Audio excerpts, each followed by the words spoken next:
The biggest mistake of her life took less than 10 seconds. A CEO looked at a black man in old clothes. She pointed at the door. Then she called security. She thought he did not belong. She was wrong. The man she threw out was the investor who was about to save her company. She just did not know it yet. By the time she learned the truth, her future was already falling apart. Emily Carter stood at the front of the boardroom. She was only 38. She had become CEO 3 years earlier. People once called her a rising star. Now they called her company a sinking ship. The room felt heavy. Every chair was full. Every face looked worried. Sales had dropped for 6 straight months. 2 big clients had left. The bank wanted its money back. The board wanted answers. Emily knew one thing. If today's meeting failed, the company might not survive another month. She looked at the long glass table. Stacks of papers sat in front of every board member. A large screen showed one painful number. Cash left. 26 days. That was all they had. 26 days before payroll would stop. 26 days before hundreds of workers could lose their jobs. Emily took a deep breath. "We need this investment," she said. "No mistakes today." Everyone nodded. A billion-dollar investment firm had agreed to send someone. No one knew who. The firm had kept the person's name secret. The board thought it was strange. Emily did not care. Money was money. If the investor signed the deal, the company would live. If not, everything would end. Outside the boardroom, the front desk was busy. Phones rang. People walked in and out. A tall black man stepped through the front door. He wore simple clothes. His shoes showed wear. His jacket looked old. He carried a small leather folder. His name was Marcus Reed. He smiled at the young receptionist. "Good morning," he said. "My name is Marcus. I have a meeting upstairs." The receptionist smiled back. "Good morning, sir. Can I see your ID?" Marcus handed it over. Before she could check it, another voice broke the moment. "Who is that?" Emily had stepped out of the elevator. She was walking fast. She had no time to waste. Her eyes landed on Marcus, then on his clothes. Her face changed. She frowned. "Can I help you?" she asked. Marcus nodded. "Yes. I have a meeting with your board." Emily looked confused. "Our board?" "That's right." She gave a small laugh. "I think you're in the wrong building." Marcus stayed calm. "I don't believe I am." Emily crossed her arms. "This meeting is private. You can't just walk in." Marcus tried again. "I understand. I was invited." Emily looked at the receptionist. "Did you let him in?" The young woman shook her head. "He just arrived." Emily turned back to Marcus. "I'm sorry, but this is an executive meeting. You need to leave." Marcus spoke in the same calm voice. "If someone checks today's guest list." Emily cut him off. "I don't have time for this." She waved toward 2 security guards. "Please escort him outside." The room became quiet. Several workers looked over. Marcus looked at the guards, then back at Emily. He did not argue. He did not raise his voice. He simply asked one question. "Are you sure?" Emily answered without thinking. "Yes." The guard stepped closer. One guard spoke softly. "Sir, please come with us." Marcus nodded. "I will." As he walked away, he stopped beside the receptionist. "Thank you for being kind," he said. She looked embarrassed. "I'm sorry." Marcus smiled. "You have nothing to be sorry for." Then he walked out the front door. Emily turned around. "Let's get back to work." She walked into the boardroom. She believed the problem was solved. She had no idea she had just created a much bigger one. Inside, the meeting began. Board members talked numbers. Lawyers talked risk. Everyone waited. One board member checked his watch. He should be here by now. Emily looked up. "Who?" "The investor." She forced a smile. "I'm sure traffic is bad." 5 minutes passed. Then 10. Then 15. Still nothing. People began looking at one another. One director picked up his phone. "I'll call the investment firm." He stepped outside. The room grew quiet. Emily tapped her pen. She hated waiting. The director came back. His face had gone pale. No one spoke. Emily stood. "What happened?" He looked around the room. Then he swallowed hard. "I just spoke with their office. And they said..." He stopped.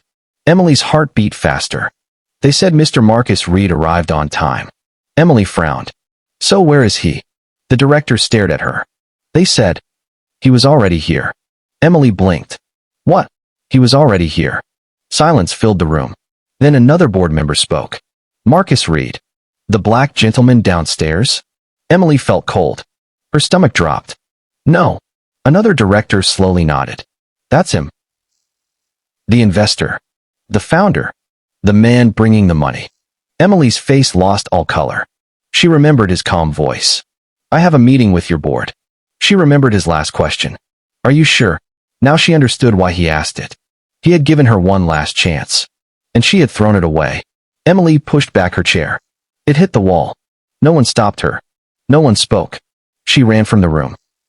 She rushed to the lobby. She looked left. She looked right. Marcus was gone. The front doors were closed. Only the young receptionist stood behind her desk. Emily hurried over. Where did he go? The receptionist looked up. He left a few minutes ago. Did he say anything else? The young woman nodded.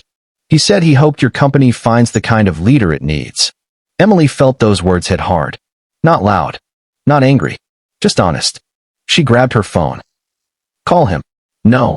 I'll call him. She found the number the investment firm had sent. Her hands shook. She pressed the call button. It rang once. Twice. 3 times. Then the call went to voicemail. Emily called again. No answer. Again. Still nothing. She looked at the board. I have to fix this. One board member stood. You may already be too late.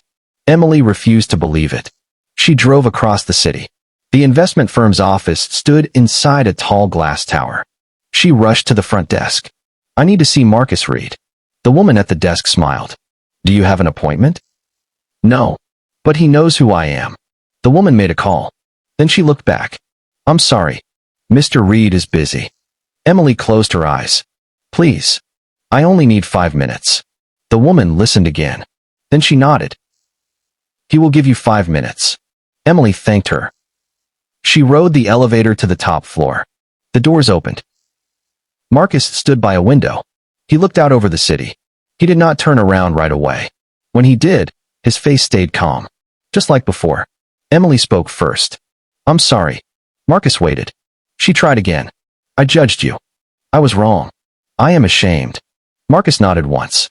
I know. Emily looked down. I thought I was protecting the meeting. Marcus asked one simple question. From what? She opened her mouth. No words came out. Marcus answered for her. From a man in old clothes? From a black man? Emily's eyes filled with tears. I deserve that. Marcus shook his head. This is not about making you feel bad. It is about telling the truth. He walked toward the table. He placed a thin folder on it. I visit every company before I invest. I never tell people who I am. Emily looked surprised. You test them? I watch them. I watch how people treat those they think cannot help them. He looked at her. Money shows numbers. People show character. I invest in both. Emily said nothing. Marcus opened the folder. Inside were notes. Many notes. I met your security guards. They were polite. I met your receptionist. She was kind. I met 2 workers in your parking lot. They smiled. They offered to help me. He paused. Then I met you. Emily could not lift her head. Marcus sat down. Do you know where I grew up? She shook her head. In a small apartment. My mother cleaned offices at night. My father drove a city bus. We had little. But my parents taught me one thing. He smiled. They said every person has value. Treat everyone with respect. They never let me forget it. Emily whispered. My parents taught me the same thing. Marcus looked at her. What happened? The room stayed quiet. Emily finally answered. I became afraid. I became proud. I cared more about looking strong than doing what was right. Marcus nodded slowly.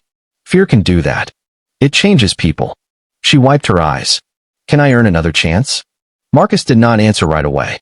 Instead, he asked, if you were in my place, would you trust you? Emily thought for a long time. Then she answered with one word. No. Marcus respected that answer. It takes courage to tell the truth. He closed the folder. The board wants me to save the company.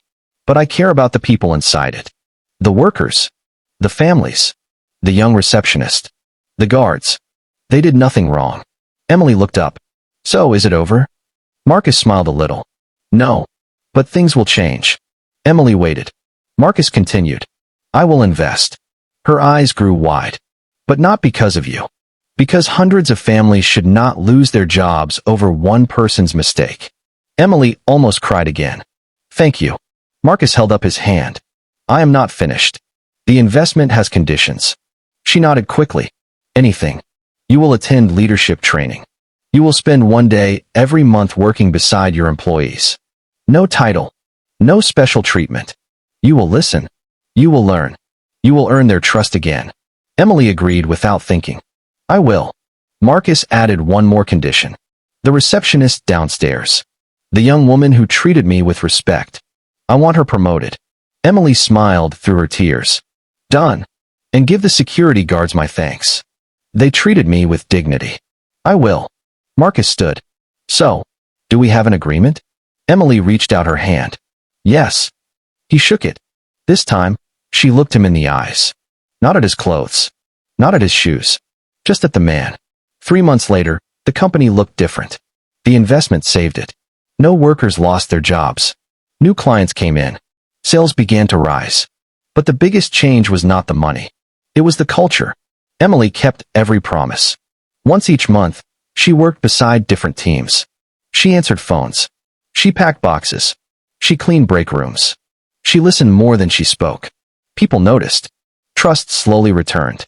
The receptionist became an office manager. She trained new workers. She reminded every new hire of one simple rule. Respect every person.